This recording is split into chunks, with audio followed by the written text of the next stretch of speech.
በረሱል ቦታ ሆነ አስበዋል ምን ያህል ሰባ ተዋጊ ምን ያህል ሐዘን እንደሚሰማቸው በጣም ማዝነው ነበር ይባላል ምን ያህል እንደሚያዝኑ ስለዚህ አሁንም ይሄ ስሜታዊነት ብሎ አንድ ኡስታዝ ቢያስተምር ግንባሩን ሄጄ ሰማው ነበር ትልቅ እውነት ነው እስልምና ዋጋ ተከፍሏል ያ ግን ይሄ ግን በስሜታዊነት የረሱልን ትእዛዝ ባለመከተል ምክር ባለመስማት የመጣብን አደገኛ ሰባ ወንድሞች አተናል በስሜታዊነት ስለዚህ በአካል ሰው ሆኖ ሰው ዋየ እምነት በአካል የነበሩ ሙስሊሞች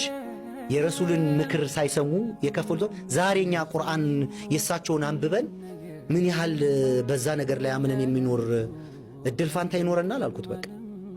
ስሜታዊነት ምን ያህል ዋጋ እንደሚያስከፍል አየህ በጣም ዛሬም ድረስ ይመጣል ለዚህ ነውና ከዛ ምን የሚል ነገር ነገረኝ በቁጣ በዚህ በምናምን ባህል ይሄ ስሜታዊነትን ራስን መቆጣጠር ምን ያህል በእስልምና ሊቅ እንደሆነ ራሱን የሚገዛ በቁጣ መሃል ራሱን የሚገዛ በዛን ሰዓት በነዛ ስሜታቸው መሃል ራሳቸውን ቢቆጣጠሩ ናብለ ከዛ ውስጥ ደግሞ ለማበርታት ይሄን ተከትሎ ሶስት ሰዎች ግን ተቃውመዋል አይደል ረሱል አትልቀቁ